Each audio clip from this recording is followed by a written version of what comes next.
So here's the camping problem. You want to cook over the grill, so you either have burnt food that falls into the grill, or covered in ash, or it's raw on one side and burnt on the other. I would like to start having some really nice cooked meals while I'm camping, right beside the campfire, right out in the open. Here's how I've solved that problem. Hey guys, Scott from Realistic Outdoors. Just another little quick DIY that I've been wanting to do for camping. And I'm talking about the kind of campers, not that go out in the big campers with the wheels and, glamping, not camping. The people still go out in tents. Isn't it nice to be able to cook something like on an oven? So I built this little reflector oven that I can make some bread, and also I have a grill that goes in on there, and I still have a thermometer left to go on this and a handle. But I just wanted to put this together and show you how I did it. It's all folded edges, so it comes apart and slides together. There's no pins needed, no nothing else afterwards. You just slide these together and they lock into place all by themselves. So the whole thing is solid and puts together on itself. So stay with me. I'm going to show you in as quick as video as I can how I made this and how you can make one too, and hope you enjoy it. Take care. Okay, so one thing I started out with was I bought the bread pan that I was going to use, and I noticed they're a standard size and I wanted the measurements. And if you know me, you know I like to mock everything up in cardboard first to make sure it's tickety-boo and everything fits and it kind of looks the way I wanted it. But you will notice later that I did change how the things go together. So I'm just working out some plans here in my head. I'm doing some measurements, writing some stuff down, and once I start folding pieces of paper together to try and see how they fit, and sometimes they don't fit and I have to move on. I was working out the angles. Once I started drawing it onto my poster board, I drew a center line, and then I used my speed square here to find the angles, which was half of 51, so I used 25 and a half, and then I did the same thing on the other side, and then I just carried on with the measurements until it met the back end, which needed to be a certain specific width. And there I finally got all the drawing done once I worked it out in my head. Okay guys, well I'm just working on the plans as I was just showing you there, to try and figure out how the bends are going to be and set up a pattern in case I make more than one, or I make a mistake, or I love it so much I want to make two. So I'm going to show you and turn the camera around and try and explain what I'm doing, and then I'm going to get this cut so that I can transfer onto the metal tomorrow, and then maybe do some bending, which would be sweet. Okay, here's what we're looking at. Okay, so I've set these sides up here. I'll show you in a second. So the 22 centimeters long, 20 20 across from the back, 10 centimeters high, which you can see here, this is the back, and 29 at the mouth. Now this angle here is 51 degrees. So I used 25 and a half and 25 and a half off each one. I used my speed square, which you probably saw. So what I'm going to try and accomplish with the bends on the side walls, these two sides, which would be this on the pattern here, I'm going to put a single bend on each one, so it's one bend over. So let's see if you can follow the side up here. Follow the side up, and then it's a single bend. Now I've got this exaggerated so I could follow it. So that'll be one outside bend. Then when I bend the tops, I'm going to actually bend with an S bend. So it's going to go down, up, over, and across. So when I slide the tops together, let's see if I can stand this up. Okay, so if this is my side and I've got the single bend in it, okay, and then this would be the top, which would have this S bend in it. So when I slide these two together, they will fit. Nope, this way. This one will fit tight inside that one. I'm looking at the camera too. So basically it'll slide in like that, and it'll lock. So that'll be the top, and that'll be the bottom. I know it's pretty hard to explain. It might show better. So I won't have to add pins or anything because this will all lock into place. I hope it makes more sense after I get it done. So the top or the sides will just be the one bend over. And then the top and bottom on the sides that connect to the top and bottom of this will be a double bend. So they should fit together.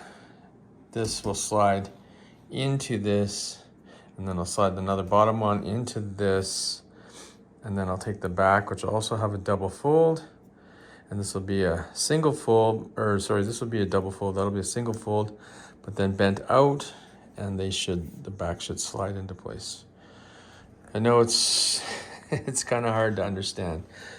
This probably makes it the easiest, is that the side has the single bend. Let's see if I can zoom in that better. Whoa. So the side has the single bend, and then the outside will have this double bend. And they will slide together and they'll lock into place. Hopefully. I hope you guys have followed that. Okay, I got the pieces cut out. So I'll be able to transfer these directly onto my sheet metal tomorrow. And then I'll transfer the lines onto the sheet metal. And then I should be able to get started. It's looking good. Okay, I have them all transferred onto the sheet metal. And now I'm going to take these shears and my air nibbler out to the yard and see if I can get this cut up and start bending. Pretty exciting.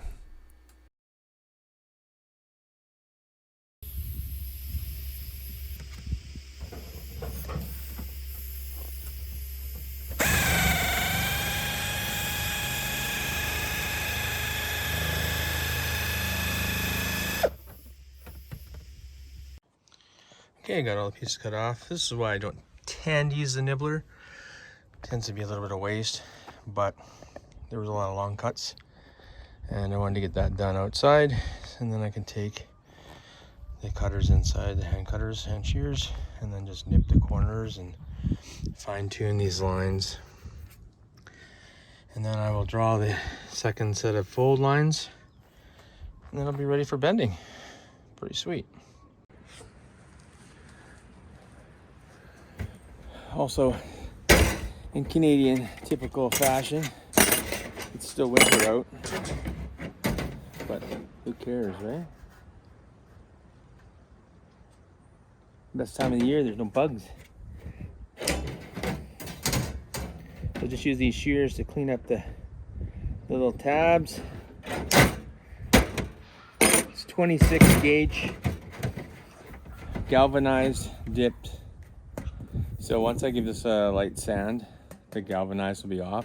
I'm not too worried about it for the heater anyway. It'll probably burn off right away. So I may just give it a good heat, but I'm gonna sand the inside so that it's polished and shinier anyway. So I'm not too worried about the galvanized, and I'm not cooking in it.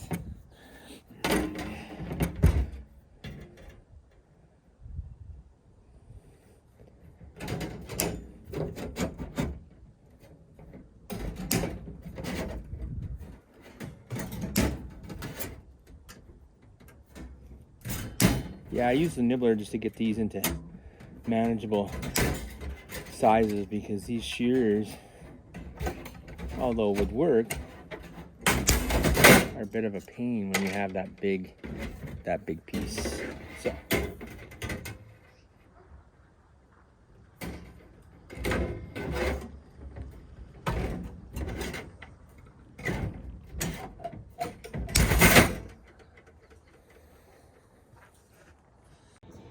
okay, I got all the steel cut and transferred.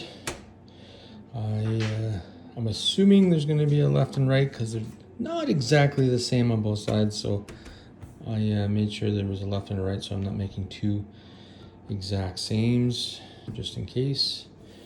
And so after lunch, I'm gonna bend.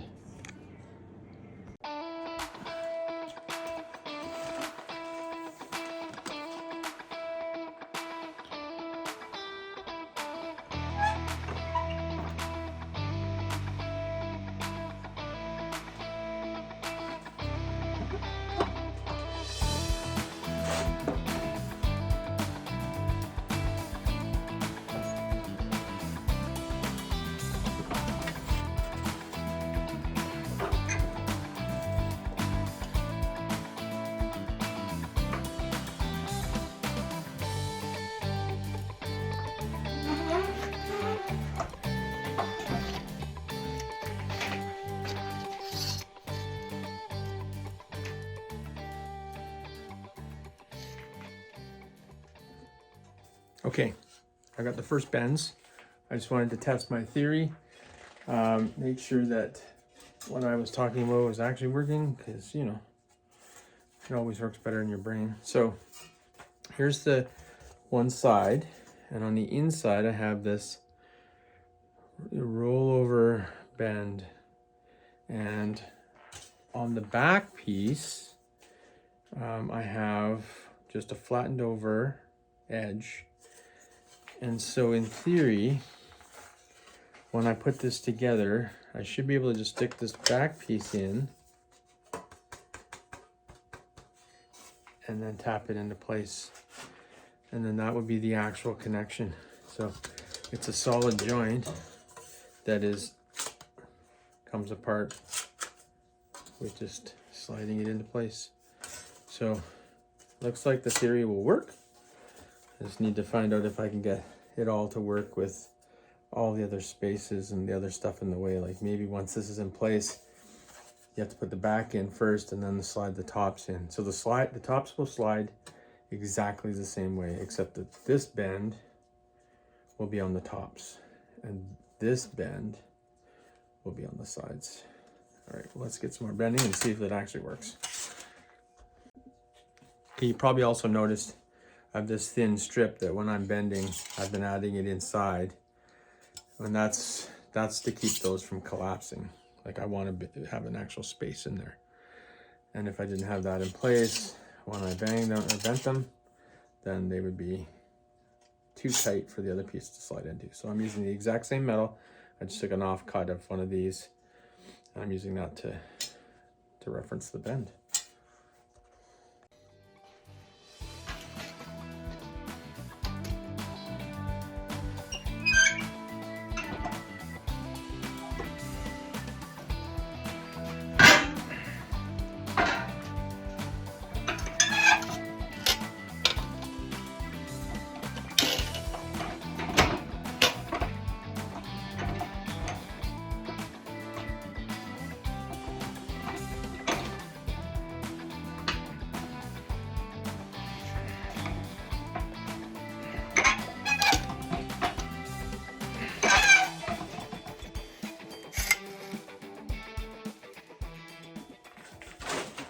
Okay, so I have the back and the two sides. So I only have the joints on the back so that they just slip in and out. Right now I just wanted to keep testing and make sure that these work. So anyway, I'll move on to the top ends and see what happens there.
Well, you know, you can't plan for everything, but let's see, this camera's so big too.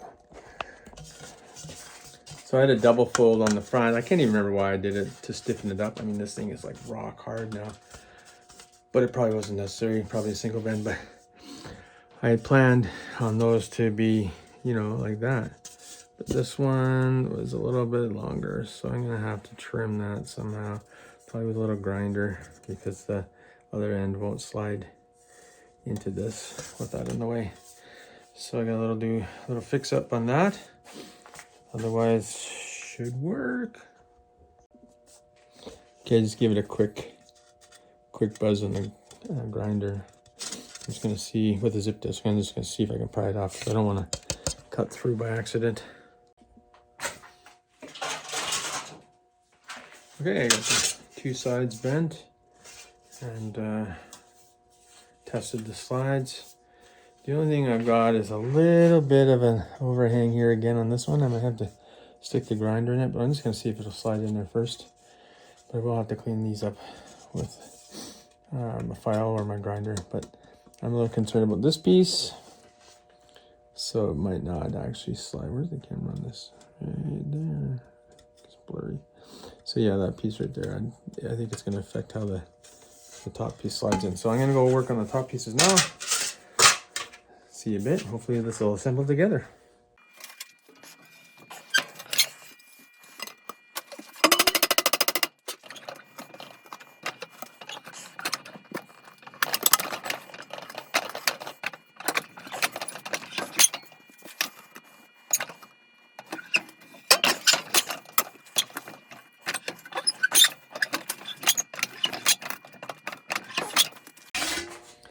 Now I got the back and the front.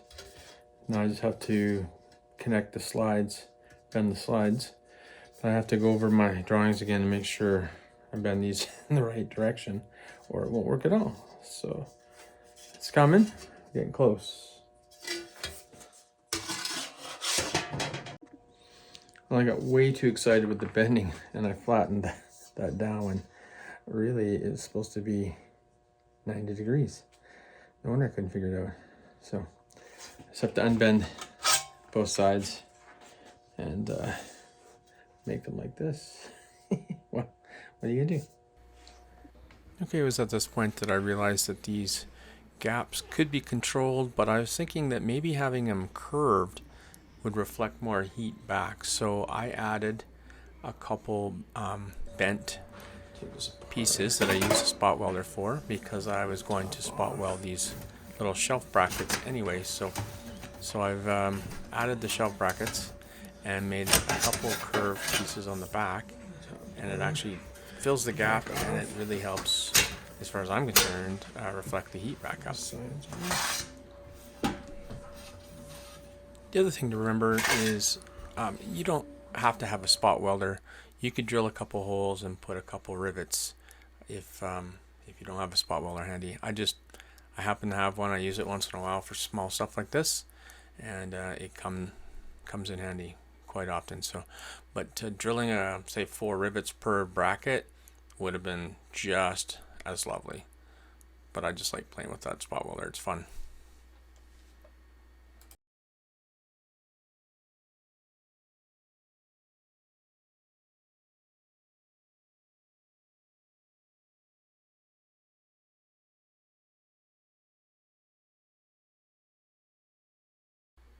So there you have it.